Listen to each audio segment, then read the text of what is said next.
Hello friends, आज हम लोग शुरू करेंगे सेकंड चैप्टर जिसका नाम है कंटेम्परेरी सेंटर ऑफ पावर्स। तो कंटेम्परेरी सेंटर ऑफ पावर्स का मतलब क्या है? कंटेम्परेरी का मीन्स करंट में, और सेंटर ऑफ पावर्स मीन्स आज के टाइम पे ऐसे कौन से कंट्रीज हैं जिनके हाथ में वर्ल्ड के मेन डिसीजन लेने की एक तरह से औकात है, हम बोल सकते हैं, या उनकी वजह से वर्ल्ड ऑर्डर डिसाइड होता है, या कोई भी इवेंट को वो ऑर्गेनाइज करने की हिम्मत रखते हैं। ठीक है, इस चैप्टर का मतलब है ये।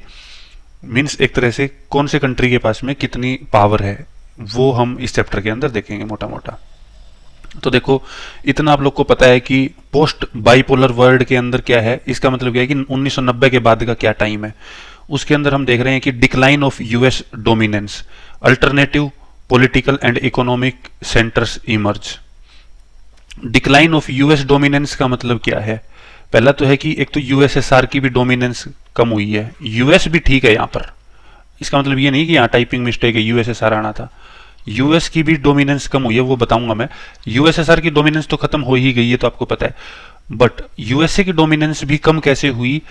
क्योंकि जब बहुत सारे कंट्रीज पहले क्या थे कि यूएसए पे डिपेंडेंट थे या यूएसएसआर पर, अब बहुत सारे ऐसे कंट्रीज थे जो अब यूएसएसआर पे तो डिपेंडेंट रह नहीं सकते थे, और यूएसए के साथ उनका सही से बनती नहीं है। ठीक है, तो उन कंट्रीज को क्या करना पड़ा? उन कंट्रीज को बाई फोर्स अपने कंफर्ट जोन से बाहर आना पड़ा और इंडिपेंडेंट बनना पड़ा। इंडिपेंडेंट वैसे तो थे वो इंडिपेंडेंट, बट क्या हुआ कि इंडिपेंडेंट किस सेंस में इंडिपेंडेंट? इंडिपेंडेंट उनको मतलब अल्टरनेटिव ढूंढने पड़े। ठीक है, तो यहां पे क्या लिख रखा है? Alternative political and economic centres emerge. For example Japan, Singapore, UAE, south Korea, ठीक है, फ्रांस, ब्रिटेन, इंडिया, चाइना। तो ये बहुत सारे कंट्रीज हो गए। इसका मतलब वर्ल्ड बाइपोलर से यूनिपोलर रहा 2000 तक, और उसके बाद में 2000 से लेके और 2000 अभी जो प्रेजेंट चल रहा है, अब वर्ल्ड कौन सा? मल्टीपोलर वर्ल्ड है। मल्टीपोलर वर्ल्ड है मीन्स बहुत सारी पावर्स हैं आज के टाइम पे। ठीक है, मेरे ख्याल से यहां तक आपको समझ में आ गया होगा। उसके बाद में क्या है कि की रीजनल पावर्स कौन सी हैं, मतलब रीजन के बेस पे। जैसे कि फॉर एग्जांपल ये पूरी अर्थ है, ठीक है, तो यहाँ पे यूएस से कनाडा हो गया, यहाँ पे साउथ अमेरिका हो गया, यहाँ पे अफ्रीका हो गया, यहाँ पे यूरोप, यहाँ पे एशिया, यहाँ ऑस्ट्रेलिया, अंटार्कटिका। तो ये पूछ रहा है कि इस रीजन में कौन सी पावर है, यहाँ पे कौन पावर है, यहाँ कौन है, ऐसे करके। इसका मतलब ये। तो यूरोप के अंदर क्या बना रखा है इन्होंने? European union. तो कोई भी सिग्निफिकेंट डिसीजन लेना होगा ना, इंपॉर्टेंट, तो यूरोपियन यूनियन लेता है यूरोप से रिलेटेड। इस एरिया से रिलेटेड डिसीजन कौन लेगा? European Union. A significant force in regional cooperation and piece.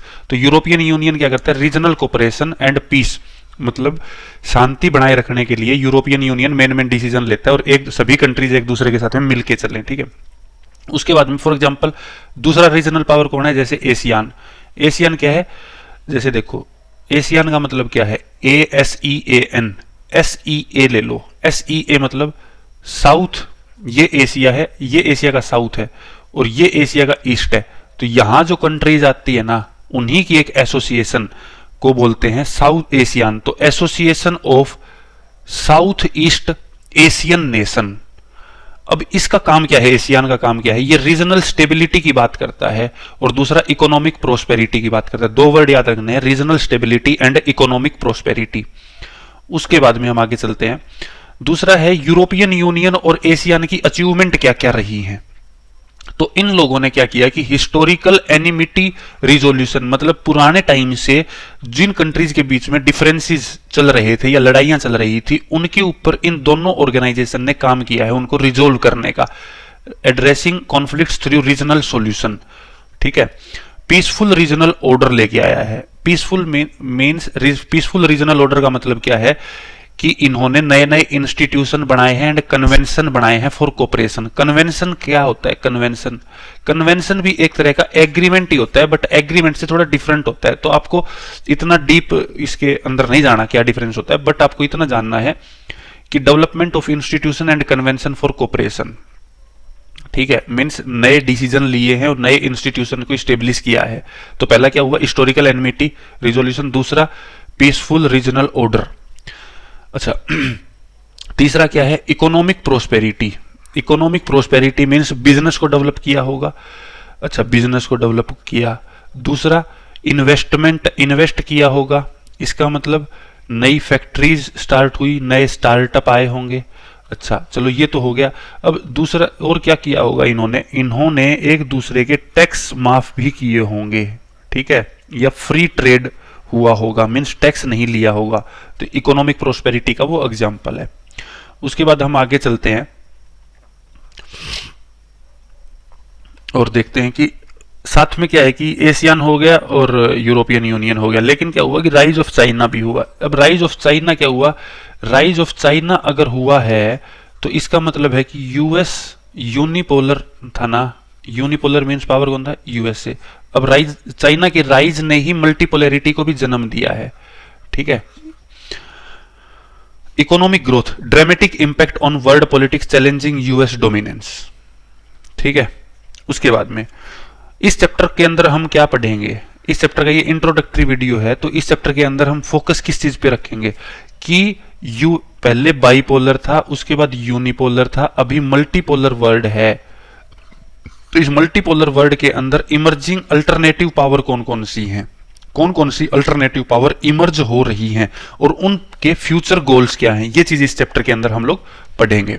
खैर अब अभी तक जो हमने पढ़ा, तो अब कीवर्ड्स देखो, post bipolar world. Post bipolar world का मतलब क्या है, पोस्ट बाइपोलर वर्ल्ड का मतलब है कि 1990 के बाद में, 1990 के बाद में कौन कौन से कंट्रीज इमर्ज हुए हैं। यूएसए की डोमिनेंस डिक्लाइन हुई है, ये बात आपको पता है। यूरोपियन यूनियन और एशियन ने अपने रीजनल स्टेबिलिटी के लिए काम किया है और रीजनल कोऑपरेशन के लिए काम किया है। इकोनॉमिक प्रोस्पेरिटी हुई है, फ्री ट्रेड एग्रीमेंट और काफी चीजें हुई। चाइनाज इकोनॉमिक राइज हुआ और इमर्जिंग पावर्स काफी सारी उभर के आई है यहां पर। तो इन चीजों पे हम लोगों को ध्यान देना है, ठीक है। तो यहां तक हम लोग कर चुके हैं। अभी हम एक क्वेश्चन देख लेते हैं। क्वेश्चन क्या है, how have the European Union and ASEAN and China emerged as alternative centre of power in the post bipolar world. तो आप लोगों को क्या बताना है इसके अंदर, देखो इसके अंदर एक तो आपको यह बताना है कि इन्होंने अपने फ्यूचर गोल बनाए, ठीक है, इकोनॉमिक ग्रोथ किया। इकोनॉमिक ग्रोथ के बाद में इन्होंने क्या किया, peaceful regional order means institution establish किए ताकि जो पीस को मेंटेन किया जा सके। इकोनॉमिक प्रोस्पेरिटी एंड जो इनकी पुरानी लड़ाइयां थी इनको रिजोल्व किया। बस हो गया क्वेश्चन, ठीक है। इसके बाद हम नेक्स्ट वीडियो में मिलते हैं। Thank you.